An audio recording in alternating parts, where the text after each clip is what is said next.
Bien, jóvenes, seguimos con la segunda parte del video. Ahora vamos a analizar las siguientes características, las terceras, la coercibilidad y la incoercibilidad. Bien, en la coercibilidad, coercitivo viene de obligar, de coaccionar.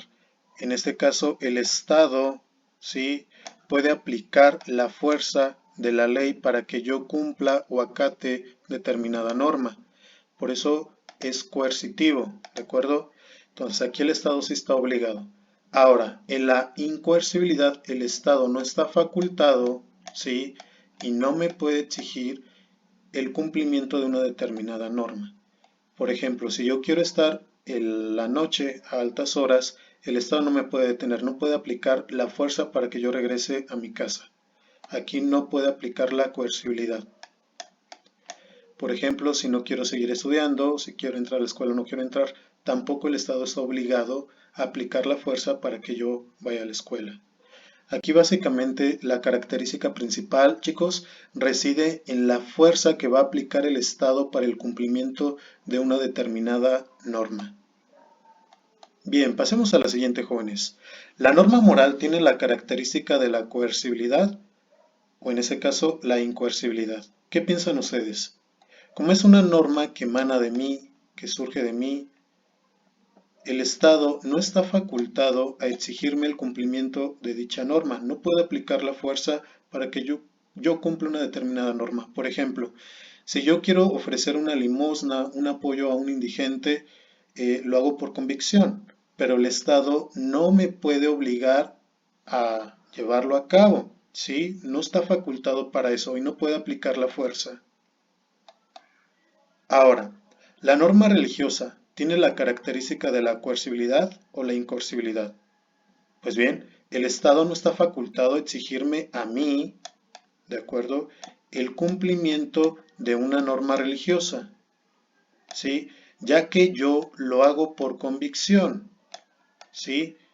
Entonces, supongamos que yo no quiero ir un día a misa. El Estado no puede aplicar la fuerza y obligarme a ir a misa. El Estado tampoco me puede obligar, ¿sí?, a aplicar esa fuerza para que yo pague el diezmo, ¿sí?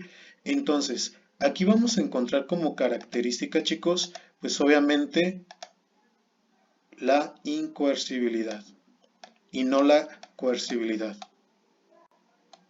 Pasemos al siguiente. ¿La norma social tiene la característica de la coercibilidad o la incoercibilidad, chicos? Pues bien, hay que recordar que la sociedad también establece normas, sin embargo, el Estado no está facultado, ¿de acuerdo?, a obligarme a que yo cumpla esas normas y no puede aplicar la fuerza de la ley, ¿sí? Entonces, supongamos que yo no quiero seguir la moda, yo no quiero comer con cubiertos, la ley no me puede obligar a hacerlo porque no tiene esa facultad, ¿sí? En este caso no, porque hablamos de normas sociales. Entonces, aquí enviste la característica de incoercibilidad, ¿sí?, y no de coercibilidad, ¿sí? Recuerden, coercibilidad es exigir, obligar, coaccionar. Ahora, ¿la norma jurídica tendrá la característica de la coercibilidad o incoercibilidad? En este caso ya cambian las cosas, ya que el Estado sí está obligado a exigirme el cumplimiento de una determinada norma. Por ejemplo, aquí yo sí tengo que acatar lo que me determina el Estado, ¿sí? Y si no lo hago, pues tiene la facultad de hacerlo y de aplicar esa fuerza. En el caso de un embargo, supongamos que yo solicité un préstamo al banco. Si yo no pago, el Estado o la ley está obligada pues a embargarme, ¿sí?, a quitarme mis pertenencias pues para resarcir ese pago que yo no cubrí. Ahí se aplica la coercibilidad y no la incoercibilidad, jóvenes. Entonces, como podemos ver, la coercibilidad tiene que ver con la parte de obligarte y de aplicar la fuerza de la ley. En la unilateralidad y la bilateralidad vamos a encontrar otras características. Este es el último, el cuarto. En la unilateralidad y bilateralidad. Bien, ¿qué características van a tener estas dos? Vamos a encontrar dos elementos. El cumplimiento de un deber, ¿sí?, y que exista alguien externo que me haga, ¿sí? O tenga la facultad de exigirme el cumplimiento de este deber, ¿sí? Entonces, eso va a ser una de las características de la bilateralidad, ¿sí? Pero debe existir eso, un deber y alguien que me haga cumplir ese deber. En el caso de la unilateralidad, uni viene de uno, bi viene de dos, ¿sí? Solamente hay deberes, es decir, yo tengo el deber, y es un deber por convicción, ¿de acuerdo? De apoyar al indigente. Yo lo apoyo con dinero, ¿sí? Con comida. Pero el indigente no está facultado a exigirme el cumplimiento de ese deber. ¿Sí? Por eso hablamos de unilateralidad. En este caso solamente aplica el puro deber, ¿sí? No que una persona me lo exija. Ahora, en la bilateralidad pasa lo contrario. Vamos a encontrar dos elementos. Aquí la señora, obviamente, le va a dar en renta una casa a este señor, ¿sí? Entonces, él tiene, pues obviamente, el deber de pagar. Ese es su deber, tiene un deber, el pagar. Y ella tiene la facultad, ¿de acuerdo?, para cobrar ese dinero, porque le está rentando un espacio, le está arrendando, le está alquilando. ¿Sí, jóvenes? Entonces, esa es una de las características de la bilateralidad, que hay un deber que yo tengo que cumplir, pero hay alguien externo que me puede hacer cumplir y tiene esa facultad de hacerme cumplir ese deber. Ahora, pasemos a analizar las normas morales. ¿Tendrán unilateralidad o bilateralidad? Pues bien, como es una norma que emana de mí, que es por convicción, algo que yo elegí, no hay alguien externo que me faculte a cumplir mis propias normas, ¿sí? Por eso hablamos de unilateralidad, jóvenes, y no de bilateralidad, ¿sí? Porque son normas que emanan de mi conciencia.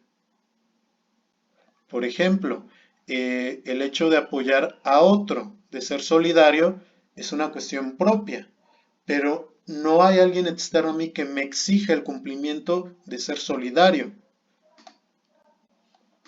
Muy bien, la cuestión religiosa.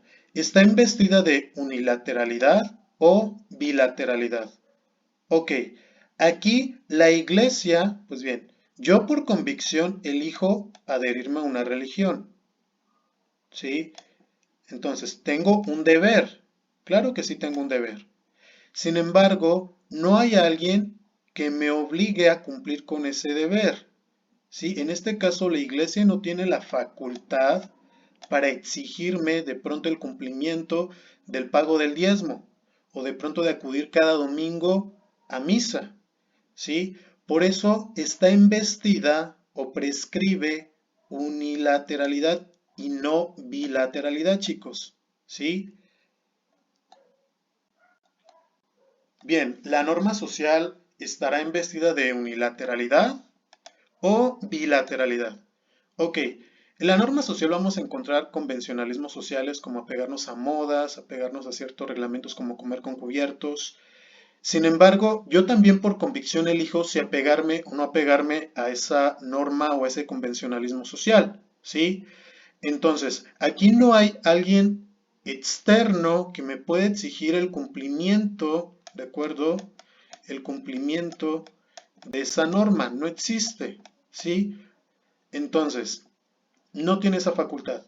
Entonces, aquí vamos a encontrar la característica de la unilateralidad, porque yo decido apegarme a dicha norma, ¿de acuerdo? Y no hay un tercero que me coaccione o tenga esa facultad de exigírmelo.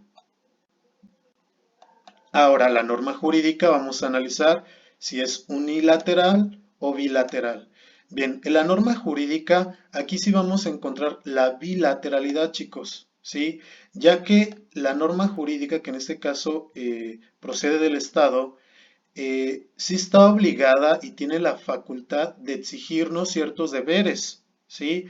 Tenemos nosotros que cumplir un deber, ¿de acuerdo? Por ejemplo, el no robar o, por ejemplo, no pasarme un semáforo en rojo. Ese es mi deber, ¿de acuerdo? Y yo lo tengo que acatar. Ahora, pero el Estado también está facultado a exigirme el cumplimiento de ese deber. Por eso estamos hablando de bilateralidad y no de unilateralidad. ¿Sí? Pues bien, jóvenes, espero estos videos hayan servido como complemento para la lectura que llevaron a cabo y les sean un poco más ilustrativos. Por mi parte sería todo, que tengan un excelente día.